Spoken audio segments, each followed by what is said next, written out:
Okay, so water is in the point group C2V. So let's just make a slightly larger diagram of water. So we have the oxygen and two hydrogens.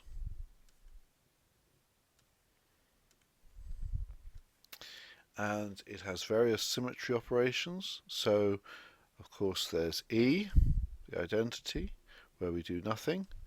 There's C2, which is a rotation of 180 degrees around this axis in the center.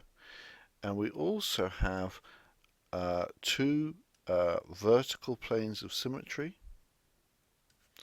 So this one is sigma V in the XZ direction. I should draw on little X, Y, and Z arrows just to show where we're going sort of in each direction. So that's the XZ plane there, and we have another vertical plane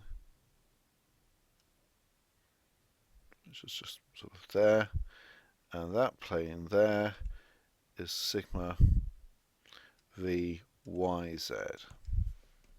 So that's the molecule, and those are the symmetry operations. Oops, I should join that bit up there. I don't know what's happening there. It's not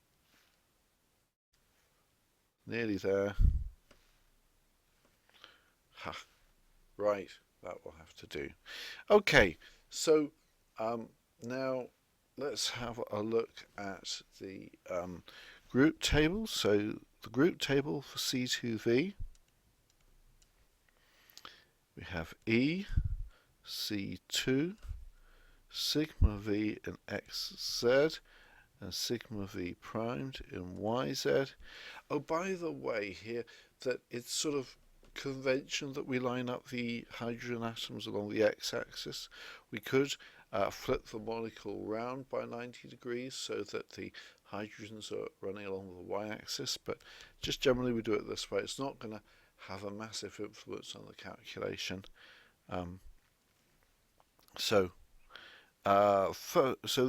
For the group tables, what we need,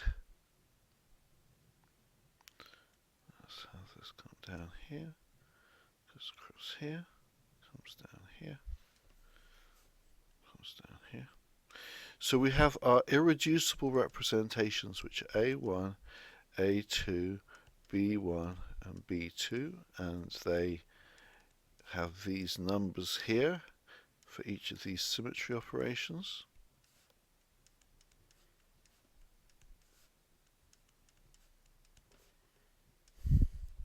And then on the right hand side we have some functions. So A1 is the symmetry of Z, A2 is the symmetry of RZ, B1 is the symmetry of X and RY, B2 is the symmetry of Y and RX.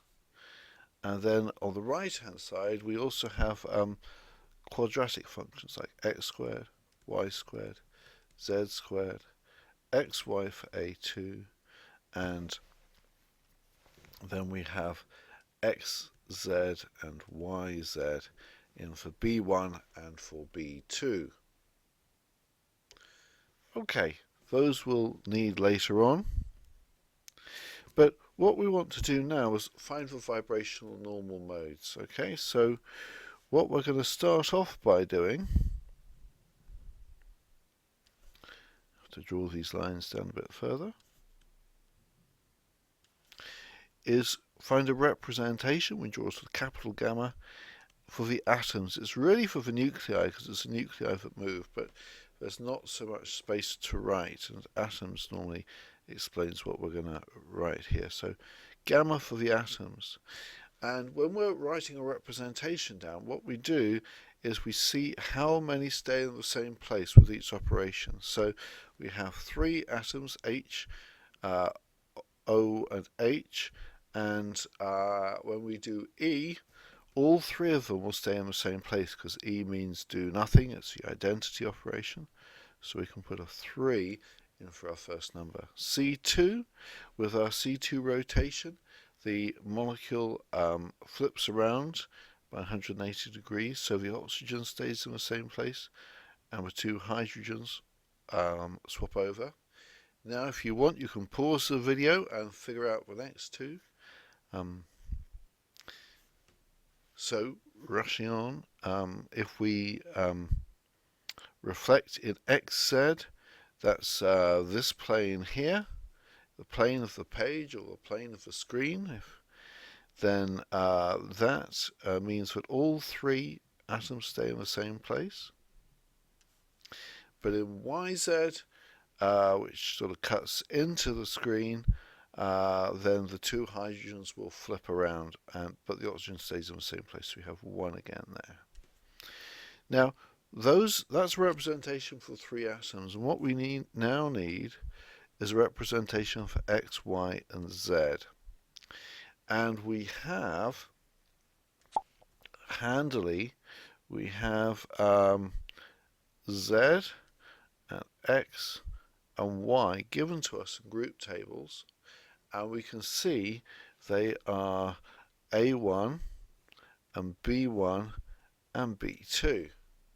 So if we add up A1, B1 and B2 together, what we will get is a representation for X, Y, and Z. So A1 plus B1 plus B2 gives us 3, then minus 1, then plus 1, and plus 1, just by adding up the A1 plus B1 plus B2 in each column. Now, there's a neat thing here with group theory that what we can do is multiply together these two lines to get a representation of the motion. What this means is the nuclear motion, or the motion of the nuclei, and so we just multiply them together. 3 times 3 is 9, 1 times minus 1 is minus 1, 3 times 1 is 3, 1 times 1 is 1, and so that gives us the motion of the nuclei, or the representation of the motion of the nuclei.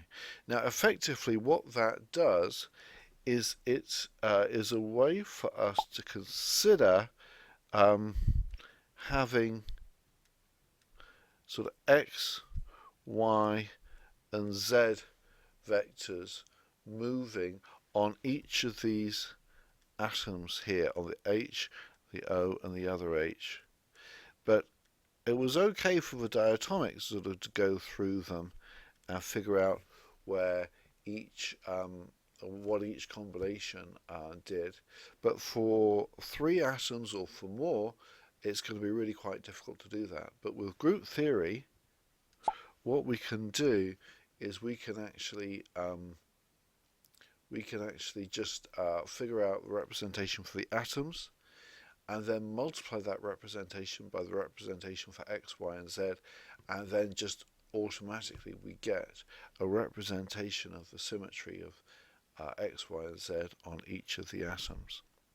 Okay, so now what we need to do is reduce this representation. So the first thing, the first step is to have n. We'll write a row for n. Now n is the number of operations in each symmetry class. So the symmetry classes are at the top of the columns here. So we have E, we have C2, we have sigma VXZ and sigma VYZ. And in fact, for this point group, it's just one operation in each class. So we have 1, 1, 1, 1, and we take the sum, which equals 4, because we'll need that in a moment.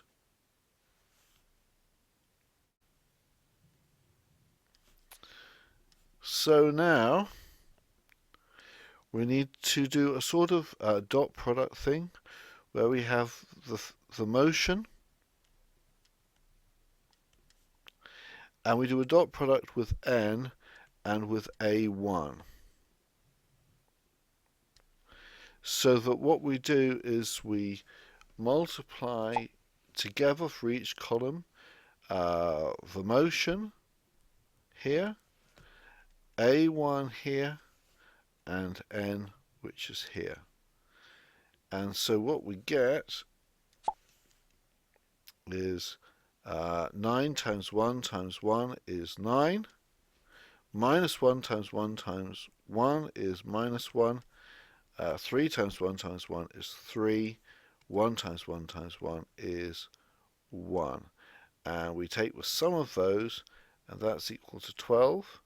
And then we divide by this number here. It comes down to there. And that means we get 3A1. So when we reduce the motion, we find we've got 3A1 in the motion. We need to do this also for dot A2 and dot B1 and dot B2.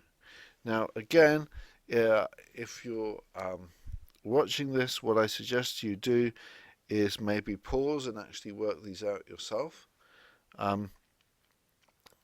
So if you've paused the video, well, I'm just going to go right ahead and do it now.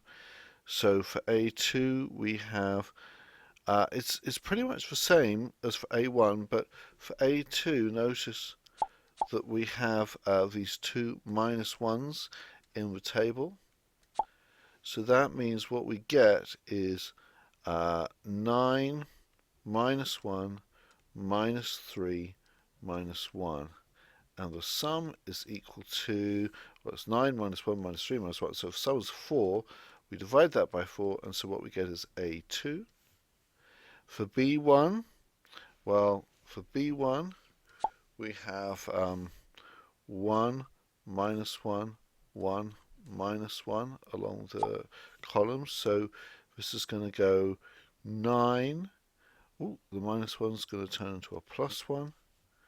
And then 3 stays positive. And then 1 is actually negative, minus 1. And again, the sum is equal to 12, which we divide by 4. And that gives us 3B1.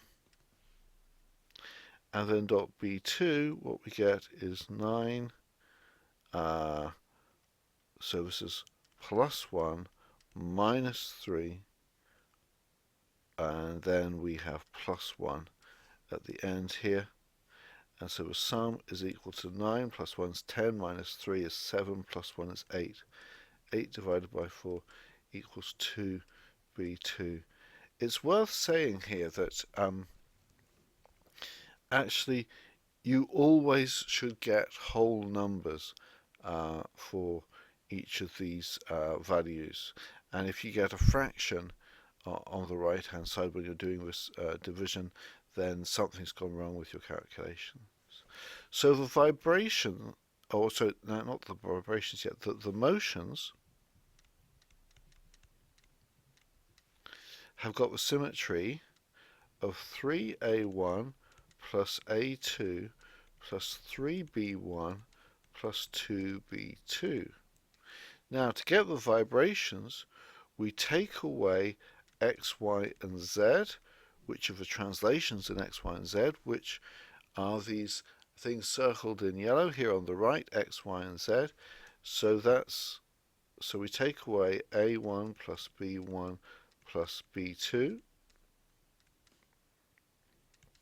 We also need to take away the rotations. So what we're doing here is we're sort of following this scheme here for the nonlinear molecule. And we're expecting 3n minus 6. So for water, where n equals 3, we're expecting 9 minus 6, which equals 3 vibrational modes. So we've taken away x, y, and z. Let's also take away r, x, r, y, and rz. And those are also labelled. That's A2 plus B1 plus B2. The rotations are just highlighted in green. RZ is there, RY is there, RX is there. And when we take those away, what we're left with is the vibrations, which are 2A1 plus no A2s, 1B1, just B1, and no B2s either. So we have 3 vibrational normal modes, and we were expecting 3 vibrational normal modes. Although, truth be told, these are actually 3 vibrational degrees of freedom. It just happens that all of these different modes have got 1 degree of freedom each. Okay, so that's the first part of finding the vibrational normal modes for water. I'm going to pause again there, and there'll be one more video where we think about what are stretching vibrations and what are bending vibrations, and we'll actually get to look to see what these vibrations look like.